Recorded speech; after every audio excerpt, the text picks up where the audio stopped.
S. Roldan Street, tabing dagat na Bora City. A polluted coastal barangay in the city where some of the poorest families live. This is Maria P. Peralta, a 33-year-old mother who lives in this coastal barangay of Tabora City. And in this place too, she makes a living. Ate, ano po ang natin, ang pinagkakabuhayan po natin? Lahat po ng pwedeng pagkakitaan.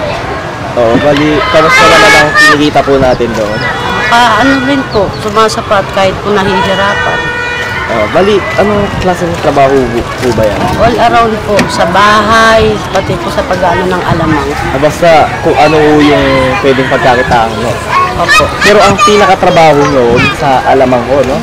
Ano po bang ginagawa nyo doon? Nag-ano po, minsan nagbubukas po ng balde, nag-ano po ng bubuhatin po ng mga tolang-tolang na alamang.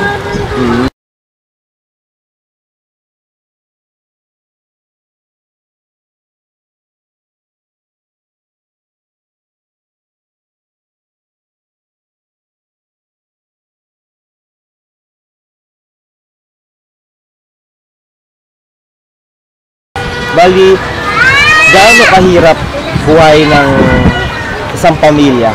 Mahirap po sa katulad kung nag-iisa lang po, walang asawa. Oo. Ako lang po bumubuhay sa mga Bali, ilang huwang anak nyo? 4. 4 na anak ko. Oo.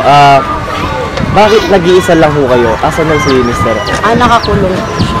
Pwede niyo po bang itanong bakit nakulong ko? Ano po siya, sumasama siya ng Pangulong. Nung patugpan na po, yung kasamahan niya may nakita polis. Yun yung chongke, hinagi sa kanya. Kaya nang nakita ng polis, nasa may paanan niya yung chongke. Siya po ang hinuli ng polis.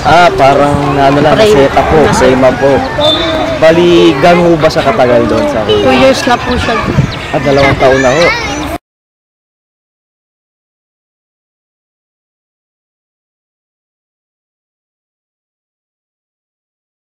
Bali, sa loob ng 2 taon, kayo po ang bumubuhay sa pamilya niyo po. Hindi naman po kami tinutulungan ng biyanang ko. Ako lang po talaga.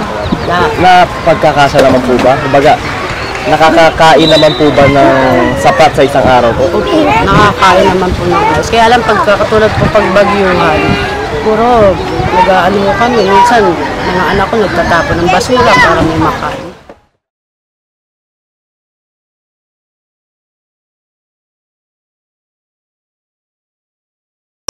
Ate Maripe, pwede niyo po ba kaming samahan sa inyong bahay po? Pwede po. As we found out, they actually have no house. They just sleep in a place where she works too. And they are dependent to their neighborhood with some of their needs like bathroom.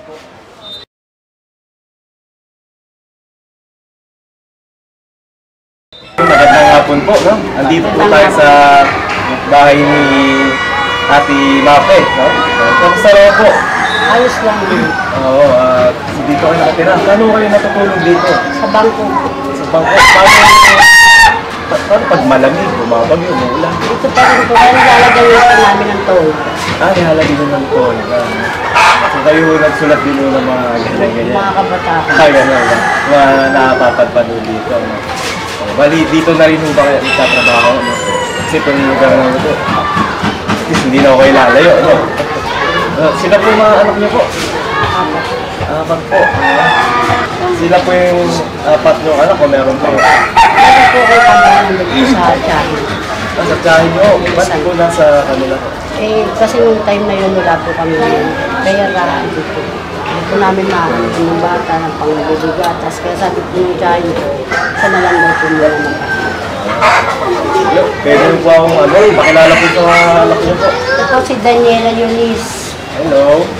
10 taong gulang. 10 years old, no? Kasi Rachel Bay po, 5 taon. Johnny Clifford, 7 years old. Saka si Mark Joseph. 11. Ay, legend. Ano pala ang pangalan, no? Mga bata, may mga pangarap pa kayo.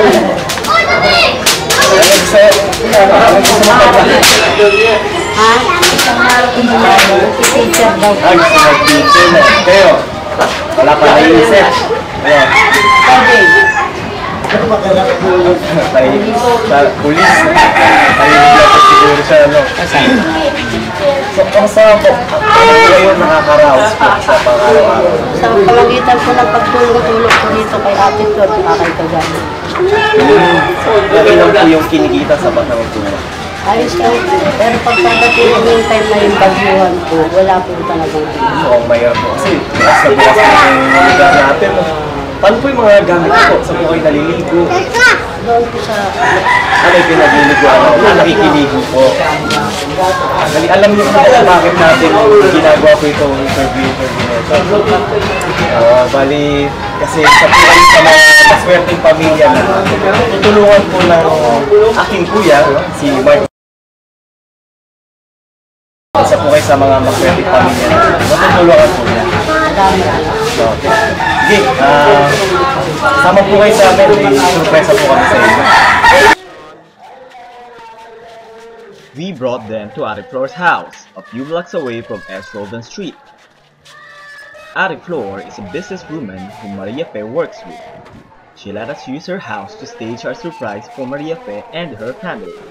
And she knows Maria Fe very well. Si Mape, naging tao namin yan nung nakulong yung asawa. Kasi kaya namin siya kinuha dahil naawa kami dahil sa apat niyang anak. Masipag naman siya, kahit trabahong lalaki ginagawa niya. Kahit ano yung utos mo sa kanya, sunod siya ng sunod. Sa isa pa yung mga anak niya rin, nauutosan din namin. Paano niya masusuporta yung apat niyang anak? Ang kita niya lang sa amin, kung marami kaming dating na alamang, 100 piso lang. Sa maghapon, sa maghapon yun. Gusto ba yun sa apat niyang anak? At saka yung dalawa niya anak, hindi niya mapag-aral kasi nga sa kakapusan niya. Mabait naman yung mabait siyang bata. Malit pa lang siya, kilala ko na siya dahil kapitbahay siya nung kapatid siya. Ika, ako kayo dito. May problema po eh. Basta po, so alam niyo po ba bakit tayo nandito sa bahay ng Tita Flor? Kasi kaya na sabi namin kanina, may surpresa po kami bigay sa inyo. Gusto niyo ba makita? Bata, sino makita? Pasok natin.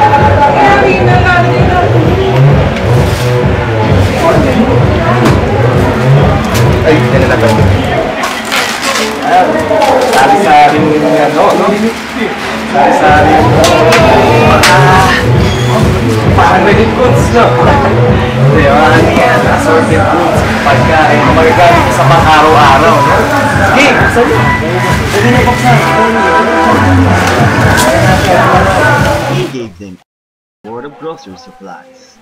Rice, canned goods, juice, milk, soap, anything that they can consume.